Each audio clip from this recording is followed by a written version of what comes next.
દેવભૂમિ દ્વારકાના ખંભાળિયા તાલુકામાંથી એક બોગસ તબીબ ઝડપાયો, જેની પાસે કોઈ પણ પ્રકારની ડિગ્રી ન હોવા છતાં વર્ષોથી લોકોના સ્વાસ્થ્ય સાથે ચેડા કરતો। ખંભાળિયા તાલુકાનું 4 બારા ગામ, અહીં આશરે 4000 લોકોની વસ્તી વસવાટ કરે છે।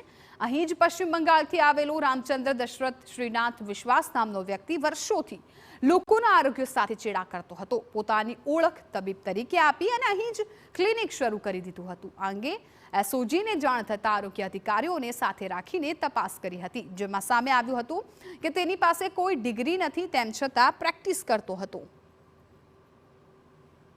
એક હોસ્પિટલ ચાલતું હતું ઘણા વર્ષો ત્યાં જ બધા માણસો દવા લેવા જતા હતા। ત્યાં સામાન્ય માણસો દવા લેવા જતા હતા ને સારું પણ થઈ જતું હતું એની દવાથી ને।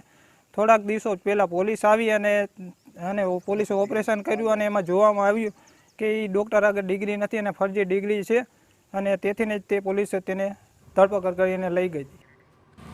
પોલીસે આરોપીની ધરપકડ કરી લીધી છે અને તેના ક્લિનિકમાં રહેલા મેડિકલ સાધન સામગ્રીઓને જપ્ત કરી પોલીસે કુલ 1,54,235 રૂપિયાનો મુદ્દામાલ જપ્ત કર્યો। તપાસમાં સામે આવ્યું છે કે 50 રૂપિયાથી 150 રૂપિયાનો ચાર્જ લઈને લોકોની સારવાર કરતો હતો। સસ્તામાં અનાજ કરી દેતો હોવાથી ગામના લોકો પણ તેની પાસે જતા। અંતરિયાળ ગામ હોવાથી લોકો આ પ્રકારના તબીબોના ચક્કરમાં પડી પોતાની સારવાર કરાવતા હોય છે, અને એટલે જ આરોગ્ય અધિકારીએ લોકોને અપીલ કરી છે કે આવા પ્રકારના લેભાગુ બોગસ તબીબો પાસે સારવાર ન કરાવવી જોઈએ, અને આ પ્રકારના બોગસ તબીબની જાણ થાય તો તંત્રને તે અંગે જાણ કરવી જોઈએ, જેથી લોકોના સ્વાસ્થ્ય સાથે ચેડા કરનારાઓને ઝડપી શકાય।